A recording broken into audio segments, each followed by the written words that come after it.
This tower was supposed to beat the Burj Khalifa off its wheels. $20 billion invested, 1,000 meters high, and yet construction just kind of stopped. So what happened to the Jeddah Tower?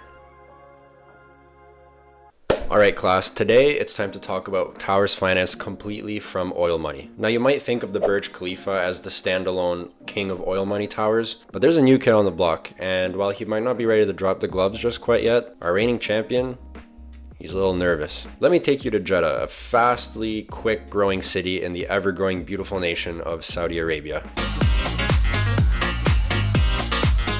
You see, Jeddah is Saudi Arabia's most cosmopolitan city, known for being more relaxed than places like Riyadh. It has a vibrant nightlife, high-end shopping malls, and a growing art scene. Jeddah has been pushing for modernization efforts like your older uncle who still wants you to know that he's young, cool, chill, and hip by hosting music festivals, sporting events, cultural exhibitions, all part of the Vision 2030 plan. So yeah, Jeddah is heavily driven by tourism, similar to Doha, Dubai, and other Middle Eastern megacities. But nestled deep in the city center of Jeddah lies a sleeping giant, the Jeddah Tower.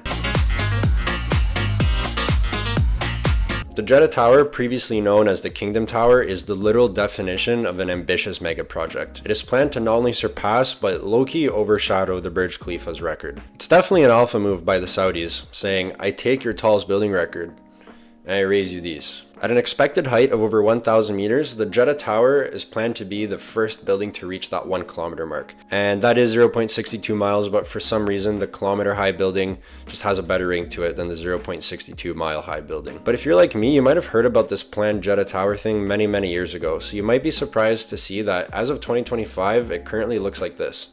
So what happened here? Well, a whole lot of drama, money problems, political chess, and one slightly overambitious blueprint that's been collecting more dust than it should be. Let me take you back to 2013.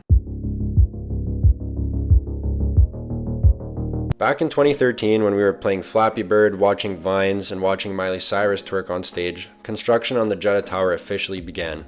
Spirits were high, cranes were spinning. Prince Al Walid bin Talal, a Saudi billionaire and business mogul, was hyping it up like the Saudi Elon Musk, promising that it'd be done by 2018. Spoiler alert, it wasn't. The idea was to build the centerpiece of a futuristic mega project called the Jeddah Economic City, a place where business, luxury, and oil dreams would collide. But then something kind of unexpected happened. Hey, we have like a lot of stuff planned. There's no way that the price of oil is just gonna crash anytime soon, right?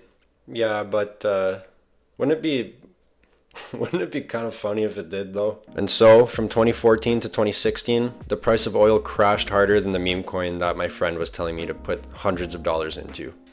Yes, I'm still mad about it. But suddenly, the ocean of money that was supposed to fund this mega project turned into a small evaporating pond. Investors started sweating and construction basically slowed down to a halt. But then came 2017, the true turning point, a twist that not a lot of people saw coming, the Saudi corruption purge.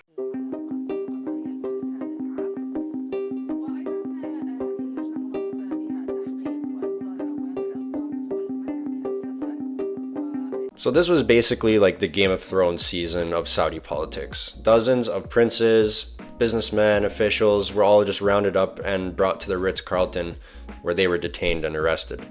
Somehow both luxurious and terrifying. And among those arrested, none other than the aforementioned Saudi Elon Musk, Prince Al Walid, the guy who is basically bankrolling the tower. So now the main investor is locked in a hotel by the Crown Prince, the construction company is blacklisted after a deadly crane accident in Mecca, and funding is drying up faster than rain in the Arabian desert. And remember that whole done by 2018 thing? Yeah, by 2018 they were barely a third of the way up. It was very Elon Musky, come to think about it. And you know what, not to bring up Elon Musk again, kind of unrelated, but I basically had Mars 2025 fucking tattooed to my forehead. So I'm used to being disappointed by optimistic deadlines. Anyways, after this, like literally nothing happened for years. The Jeddah Tower just sat there like this massive concrete stump poking out of the desert. And it's not a dig at the Saudis. They did basically everything they could given the circumstances. But, you know, getting a third of the way up, you can see how they were getting a bit discouraged when it was planned to be finished by then. So what next? Well, after nearly half a decade of radio silence, something interesting happened in 2023.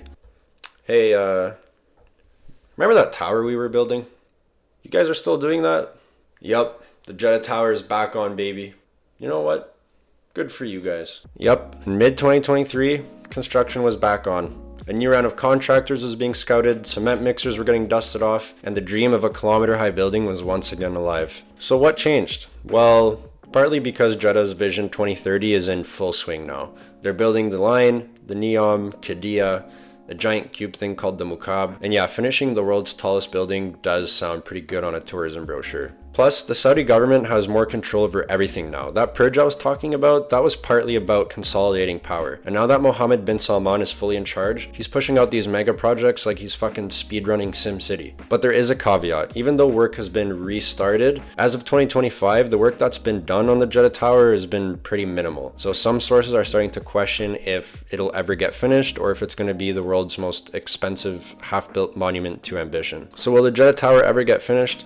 Honestly, maybe. The Saudis have the money, they have the ambition, and they have a serious case of architectural one-upmanship. But ambition doesn't pour concrete, and unfortunately, as of right now, the tower sits in this weird limbo of a symbol of the future or a relic of the past. It's kind of poetic, really. You got the Burj Khalifa over there, like, I'm your daddy, and then you have the Jeddah Tower, who's like the kid who said he was going to start a podcast, bought the mic, and did literally nothing else. But in a way, that's what makes the Jeddah Tower so fascinating. It's not just a skyscraper, it's a monument to vision, power, economic volatility, and the wild geopolitical soap opera that is the modern Middle East. It's what happens when oil money meets optimism and real life says, hold that thought. And who knows, maybe by 2030, the building will finally pierce the clouds and claim its crown as the world's tallest building. Or maybe it'll still be there, half-built, quietly reminding us that even the biggest dreams can get stuck in the scaffolding.